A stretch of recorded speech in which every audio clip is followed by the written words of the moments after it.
میرے مولا میرے آقا میرے مولا میرے آقا میرے مولا میرے آقا میرے مولا محمد رسول اللہ محمد رسول اللہ محمد رسول اللہ محمد رسول اللہ وأحسن منك لم تر قط عين وأجمل منك لم تلد النساء خلقت مبرأ من كل عيب كأنك قد خلقت كما تشاء جہاں میں ان سا چہرہ ہے نہ ہے خندہ جبھی کوئی ابھی تک جن سکی نہ عورتیں ان سا ہنسی کوئی نہیں رکھی ہے قدرت نے میرے آقا کمی تجھ میں جو چاہا آپ نے مولا وہ رکھا ہے سبھی تجھ میں میرے آقا میرے مولا میرے آقا میرے مولا میرے آقا میرے مولا میرے آقا میرے مولا محمد رسول اللہ محمد رسول اللہ محمد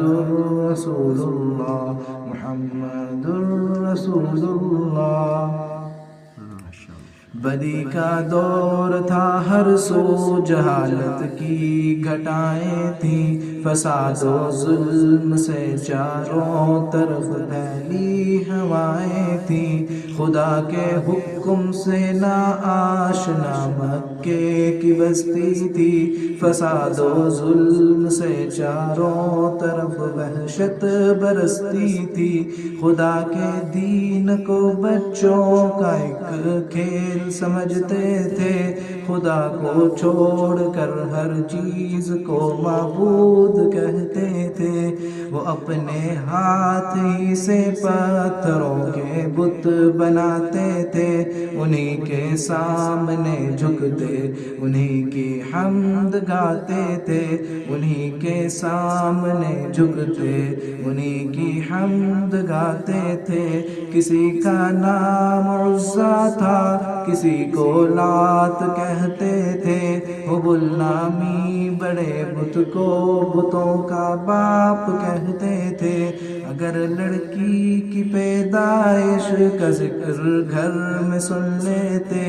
تو اس معصوم کو زندہ زمین میں دفن کر دیتے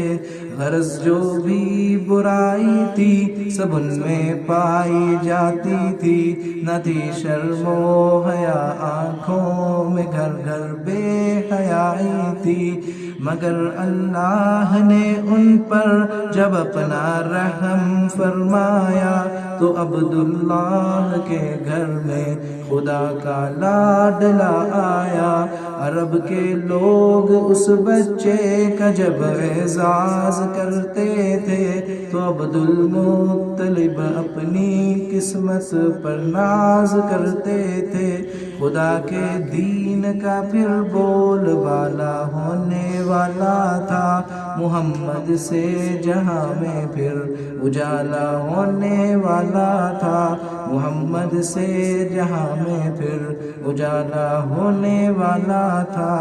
میرے آقا میرے مولا میرے آقا میرے مولا میرے آقا میرے مولا محمد رسول اللہ